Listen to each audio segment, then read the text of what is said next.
Uh, Hi everyone, welcome to our podcast. And today we have Shiv with us.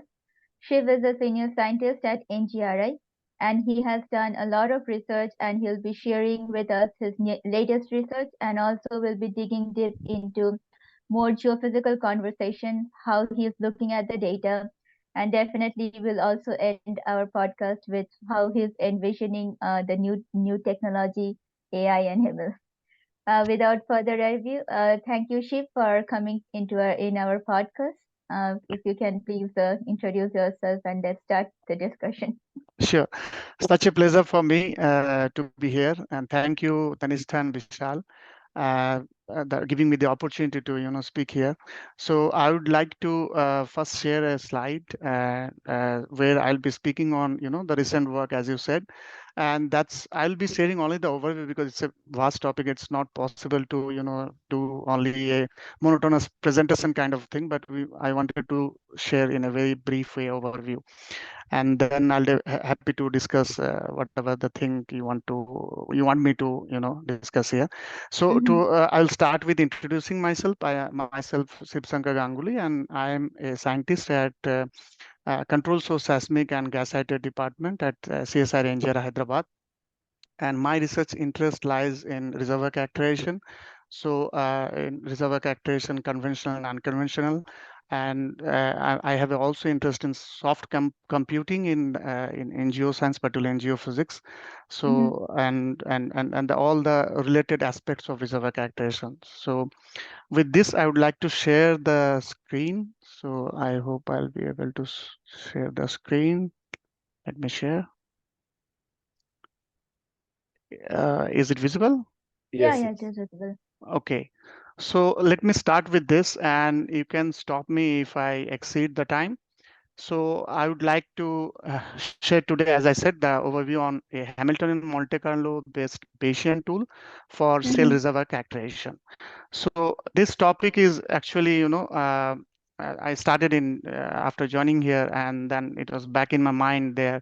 But then, come up with the solution. I thought that this Hamiltonian Monte Carlo, I was starting with some other Monte Carlo methods, and then I came to this as a powerful technique called Hamiltonian Monte Carlo. So for shale Mm-hmm. reservoir characterization.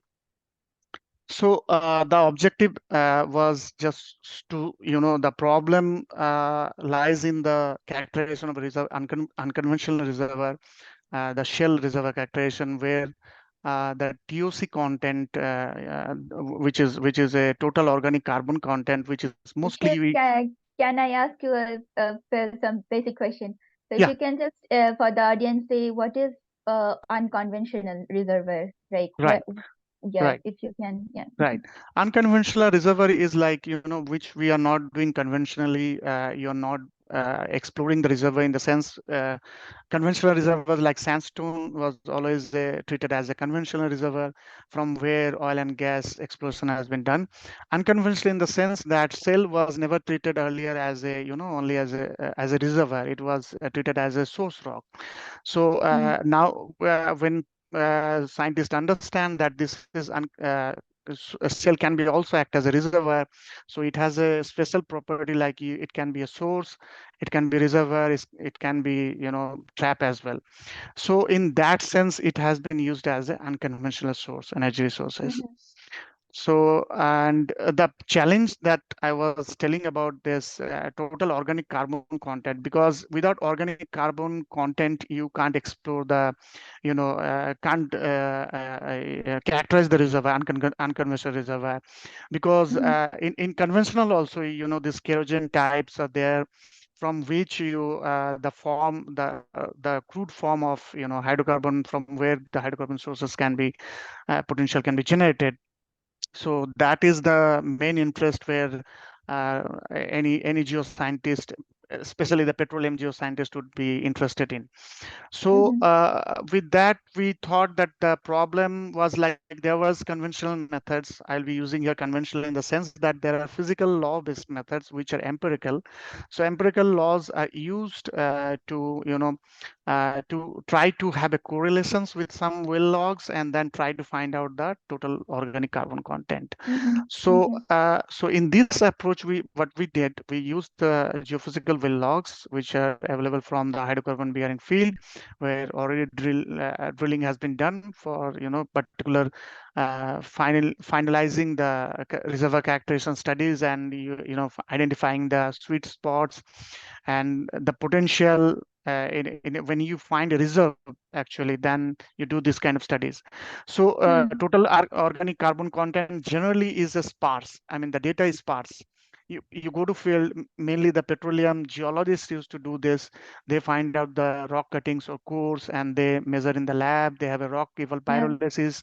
They measure this ToC content through, in the depth section Uh-huh. as well. Yeah. Yeah. But that is 1D, and you only have within particular zone of interest. But if Yeah. you want to sample in a aerial way, you need to incorporate seismic data with this information so that you can populate that information and you have an idea on the aerial specific, I mean, a specific property.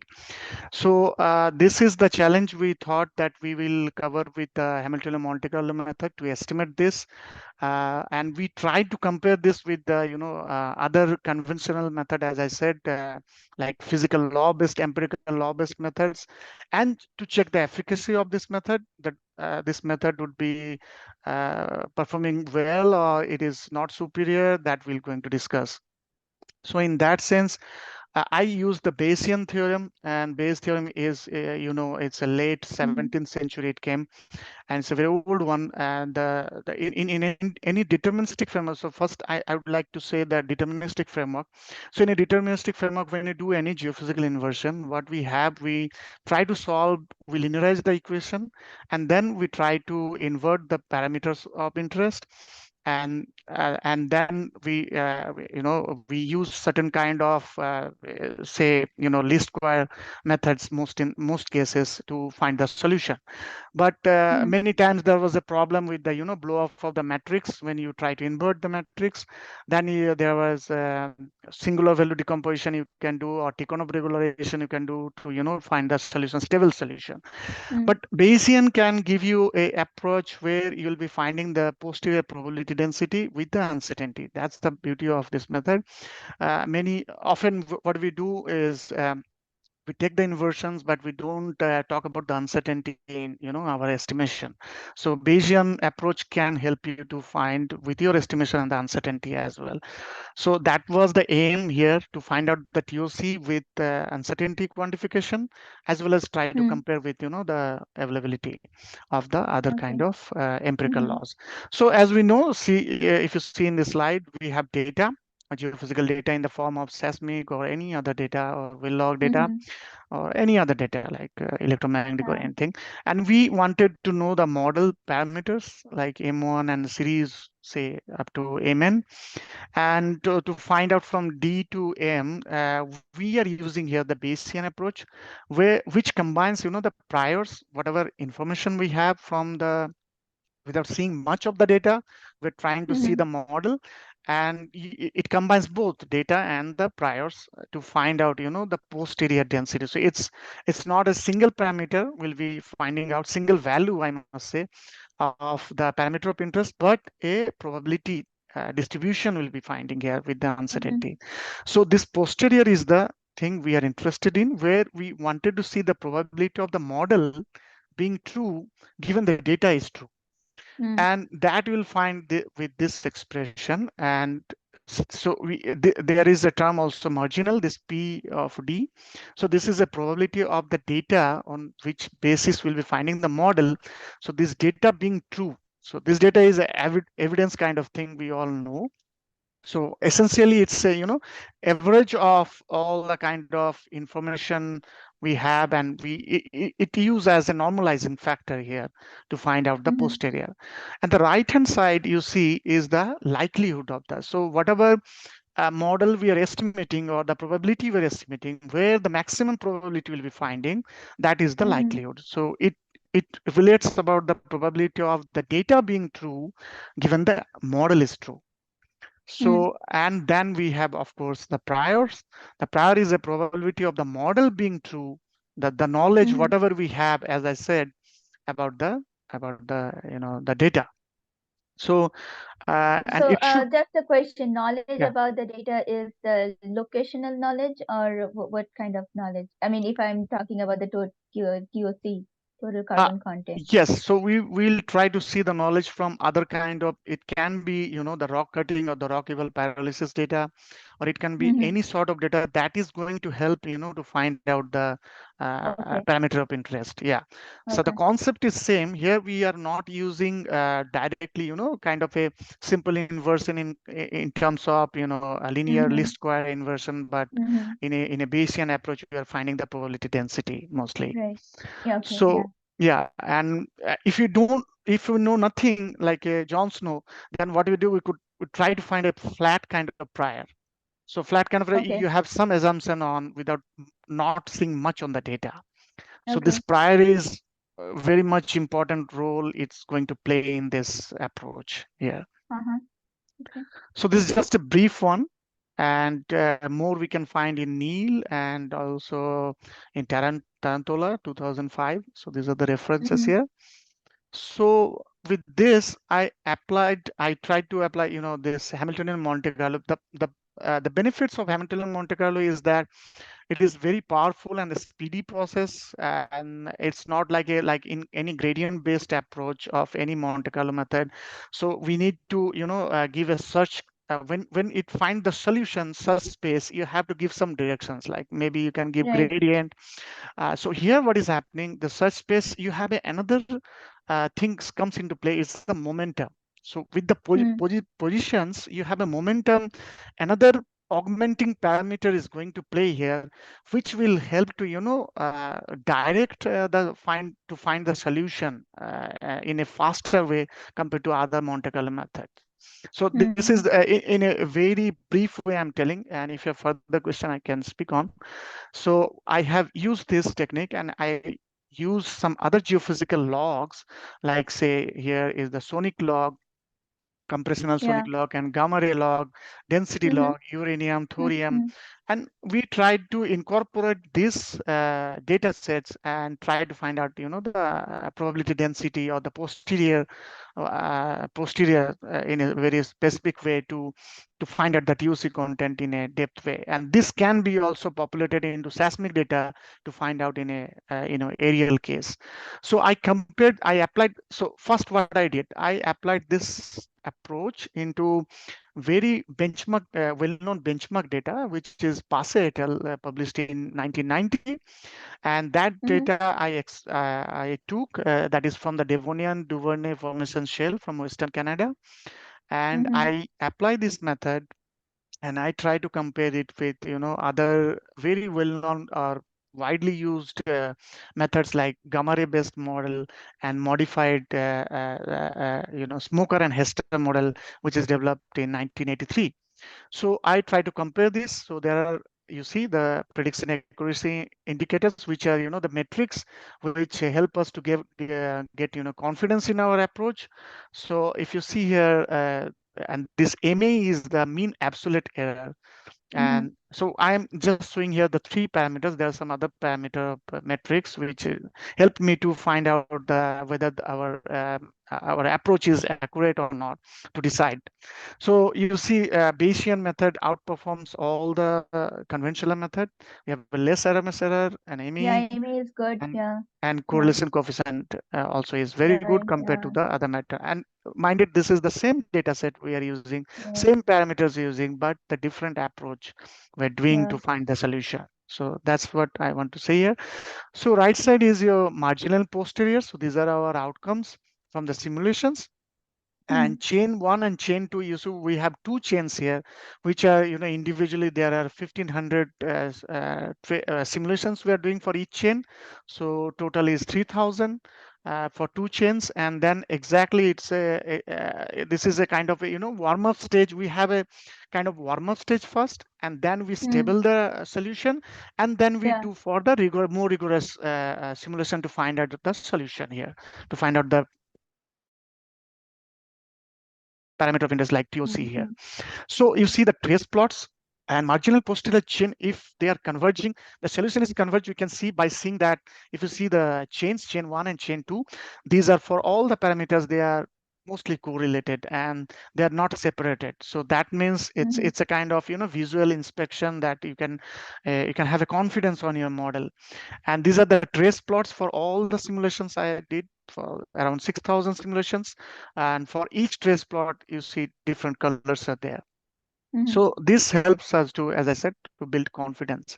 Then we tried to, validate the model. This the right side is the validation from Silurian shell, and this is from other data. So what I did, I first applied in the left side, if you see, is from Passe et al. Benchmark data. Then I Mm-hmm. applied in a real field data Silurian shell from Ahmed Basin. So this I Mm-hmm. applied, and we tried to validate the model with the posterior probability. So now, so there are two kind of uncertainty you can find. So one is parameter uncertainty, which you can find from the posterior you can define, and there are some kind of likelihood uncertainty. So these are the two sources we can measure the uncertainty into the model parameter estimation. So here we try to do with you can use the surrogate model to justify to validate your model, and Uh-huh. so you extract some part of it and do the simulation, and you predict the data and try to correlate with the observed data. So if you see Mm-hmm. this distribution of density and the ToC content, so we predicted this ToC content, and we are showing the probability density here. In the x-axis is ToC and y-axis is the density, probability density Mm-hmm. of this particular model. So if you see here, at the middle we have more probability, and that is the maximum likelihood. And you will Mm-hmm. find the reference ToC is the red one, which is the lab measured data. So as I said, Uh-huh. rockable pyrolysis is the lab measured data. So we took that as a reference, and the the model, whatever outcome we are getting, the mean out of it is the dark blue line. So which is very close to reference ToC. It is not Mm-hmm. totally merged, and we would have expected more merged here if we have more parameters or data sets like ToC data sets to to have a more confidence in your. So you would have expected more close close match between this reference ToC and the mean estimate here. Okay. So Yeah. this is a kind of overview of this, and then I would like to finish it with a kind acknowledgement to ArtScan, Tanistan Bisal, that you gave me this opportunity to share here, my collaborators and students with whom I work. And the left side, I would like to show you, this is a 1 week, one lab. Through this, I would like to share that CSR has a, unique thing that 1 week, any lab, there are the labs throughout the India, and they are doing for 1 week they are reaching to the common public what we are actually doing for the common people, to to share with whatever achievements we have, how to solve the problems, and you encourage more people to do more science. It's a kind of outreach also. So we will Okay. be doing this on from 4th September to 9th September, this coming 2023, Mm-hmm. where we'll Uh-huh. be having this 6-day program with inaugural and geoscience conclave, where many scientists and students will take part. We have invited talks, public lectures, stakeholder connect, where we worked for the So companies. anyone can attend this conference Yes, now, yes, right? it will be Oh, okay. open. Oh, And okay. Okay. especially this public and student connect will be open and outreach, Yeah. where Yeah. all anybody can come and visit, and we can discuss one-to-one whatever we are doing, Oh, and the okay. common public should be aware what we are doing actually.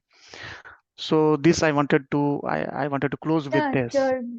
Yeah, we'll share this on our scan for sure. This is Yeah, very good. Yeah. yeah. Thanks, Shiv. It's very, very good presentation. So Thank you. maybe let's and this is also published, right? In which journal is this? This is in geophysics. Yeah. Geophysics. Okay. Yeah. Yeah, I will.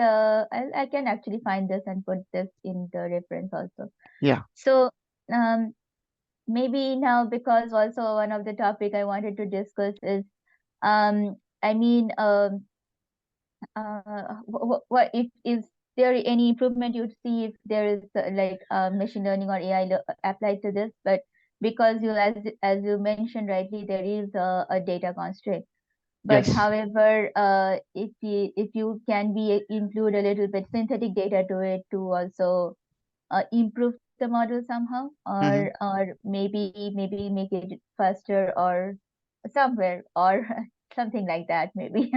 Yeah. Is there So some improvement you can do? Hmm. yeah, coming to your point, that can be done. So I think this sharing is closed, right? Sharing screen is closed. Yes, yes, I yes. You can want to I share can again? close it. No, no, I want to Yeah, close it. Yeah. yeah, yeah. So I So closed it for you. yeah, so Hmm. as you said, Tanishta, you can definitely apply. I mean, that's a kind of questions that that also I had in my mind, and I worked on applying some 3 4 methods and compare that machine learning. But as you said, the data set is less. If we want to generate more synthetic data set, then the problem would be coming, in the model validation. So you need a Hmm. reference data, and your reference data should not be fragmented or should not be mixture of anything. Otherwise, it would be very difficult to constrain your model.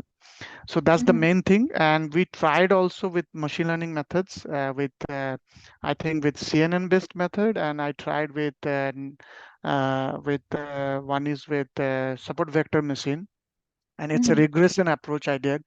And the predictions were correct, but I was not getting much confidence, and that's the reason I look for Bayesian approach, where we, as I said, we have a more on the uncertainty quantification in my model parameter estimation. So I have much confidence in this model than that model. But The other. Hmm. of course, I will agree that machine learning can be applied, and it's a long debate that whether this data constraint, like less data, is not good for machine learning, or you have a big data, then only you should apply machine learning. No, that, Because yeah, I don't think that should come into the that picture. picture, yeah, Yeah, so we can apply definitely, we and I can have also definitely applied. improve the Yes, definitely. architecture. Yeah, Yes, definitely we it can did argue.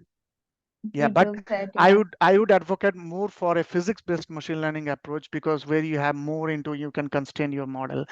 So yeah, Bayesian inference-based physics-based machine learning, we can definitely look for. Yes, good. So, your study, how is can you because it has, I believe, direct implication in oil and gas, right? Yes, So, yes.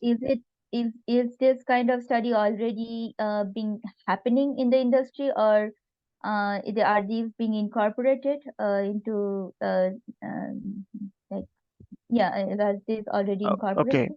So you mean to say this particular work that I presented here? Yeah, or maybe something around Some other. before, yeah, Yeah. So somewhat like this this. this work actually, I have seen very few work, particularly for cell unconventional share reservoir characterization ToC content estimation.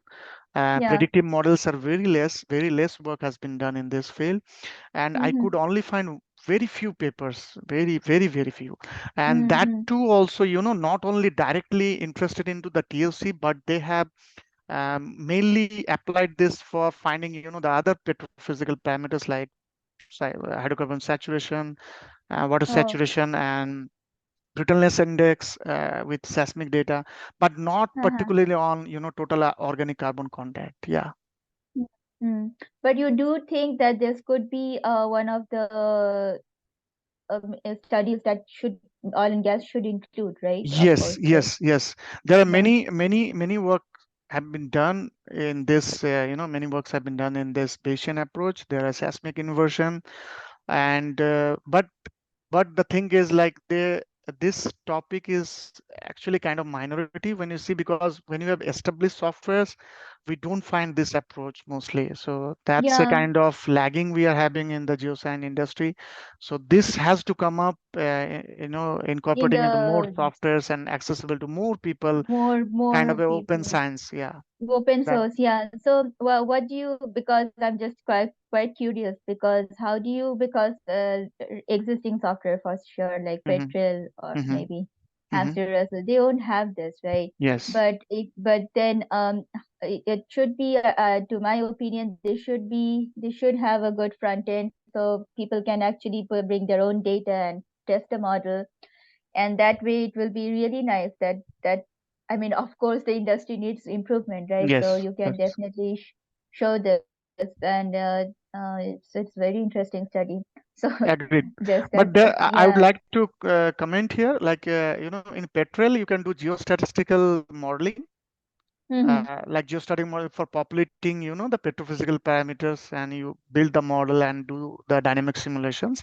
But yes, not particularly on Bayesian kind of thing has been So incorporated, inference based. No, geostatistical inversion yeah, definitely there. Yeah. new models are definitely not Yes. there. Yeah, Yes. that's for Yeah. sure. Yeah. That's true. Okay. Vishal, anything from your end? Yeah, all good, Shib. Nice to see your work. You've done a lot of things. And Thank you, Vishal. what are your current research and future research plans? So current research as is my research interest lies in reservoir characterization mostly. So conventional and both unconventional kind of resources exploration, and I also do rock physics modeling here. And recently, from past 2 to 3 years, I started working on AI and ML related approach, Mm-hmm. and we are getting exciting results. And one paper we already published in Fuel, and one in marine and petroleum geology. So that's on the permeability modeling mostly, and one from the challenging field of carbonate reservoir, and one for the clastic reservoir we have shown. So this we have started, and I think this is the future, because it's an era we have already entered, and we cannot deny this, that we are into the big data or AI ML into the industry, and we have to definitely look for incorporate more kind of this advanced methods to find out more appropriate solutions, and this can be in the forefront of geoscience studies, firmly grounded in the realm of AI and ML, and the problem solving will be more faster and with more accuracy, I must say, if your approach is right. So recently, we also published another geophysics paper where I would like to share here. We used a deep conventional, deep learning network, which is CNN based, where we, in general, in any CNN network, we use Adam optimizer. I mean, which is Mm-hmm. Yeah. very common. What Right. we tried to do Mm-hmm. here, we fused this genetic algorithm with Adam, and then we Mm-hmm. came up with an approach in called GA Adam, which is just Mm-hmm. recently published 2 months ago, 2 3 months ago. And there we saw, in seismic impedance inversion problem, where in model based inversion, or kind of linear uh, inversion problem, where we are showing the advantage of deep convolutional neural network problem. Using GADAM, we can improve significantly the seismic impedance inverting. So So that is you the have thing. tried transformers yet, right? Because the transformers, we have used a lot of transformers in our research. Yes. They Yes. can, they are also giving quite really Right. good results. Yeah. Right. Mm-hmm. Transfer learning also. Yes. That's Yeah, that's a not plan. transformers. I'm talking about Transformer. Okay. transformers. Okay. I Yeah. see. Okay. Yeah. That I So have to look into. transformers, Yeah. yeah. So most of our architecture that we are designing right now are with transformer, like all the I computer see. vision. Yeah, I that see. would be also a good Great. way to start. For Yeah, seismic, yeah, seismic inversion, it would be seismic really is great. very, Yeah. yeah, Yeah. quite good. Yeah, Yes. CNN has its few limitations, so that Yes. way transformers are doing quite well, in Yes. also minute capturing and all. Yeah. I see. So great, Great. Chef. Thank you. So maybe we can end something with some controversial topics. So, Yeah. what's your opinion on clean energy, renewable energy? I Yeah. always ask people who are in geophysics, oil and gas. So, yeah. So see, clean energy is like it's a widely recognized as a vital kind of component and for Mm-hmm. environmental concern mostly and reducing carbon footprint. So all the industry, oil industry, they are coming into the kind of that you have to reduce your carbon footprint and Mm-hmm. so to decrease and to to tackle up with the climate change. And now Mm-hmm. IPCC also given this.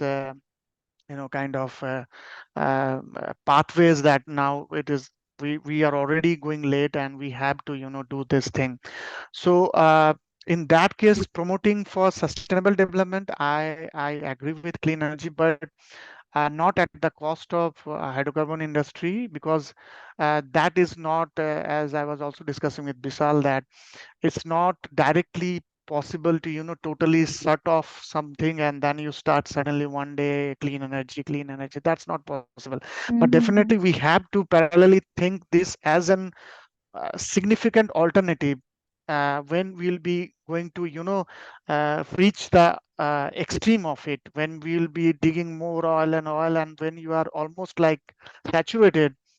That time this should by that time it should come into the picture Mm-hmm. fully. So for that we should start, and that has been started, of course, also. But clean energy also, there is a part I would like to share one fact here, like in solar photo PV cells, plants Yeah. and Right. wind farms, Mm-hmm. so electric vehicles, then it so in that case it requires more minerals. So in the same time, geoscience is going to play a major role here. If you don't Mm-hmm. find these minerals like RE minerals, that will be like lithium or nickel or cobalt, manganese. These will be more important in the coming future when we really talk about clean energy. So electrical car, because a typical electric car would require Yeah. 6 times more mineral inputs than going for any kind of other cars that we are using, Right. or Uh-huh. or a kind of wind plant that will require 9 times or 10 times more mineral resources for than a gas fired plant. So that is Mm-hmm. also a truth we need to keep in mind. And so we need to explore geoscience will be more important in coming future. I must say here, if you are going for clean energy also, so don't this is a kind of a message, or you can see is kind of a philosophy my side, that geoscience would be definitely a significant role. So the students or young people should, I mean, including me also, should not be like discouraged that if with the clean energy will come and that replace our job will go. No, that will be Yeah. definitely significant part. Yeah. Great. Great. Okay. Yeah, and also, Thanks, Shiv. I'll just add Okay. here, there is Yeah, this Vishal. hybrid car, right? So I am Yes. seeing the cars are Yeah. coming, which Yeah. has this EV as well as petrol, or Yes. Yes. and what they Yes. do is, Now in the market. beyond a certain speed or beyond a certain limit, Yeah. they switch automatically to like a Right. hybrid thing. So I guess in my understanding, so it will be always a hybrid thing probably. It's never Yeah. going to be a 0-1 binary kind of thing that okay, you'll have like fully clean Right. versus fully non-clean. Yeah. Yeah. Yeah. That would be, yes, difficult. Yeah. Okay, thank you. Thank you. Thank you, Vishal. Thanks, Shiv. So Thank you. with this, we will end the podcast and we'll shortly post this next week.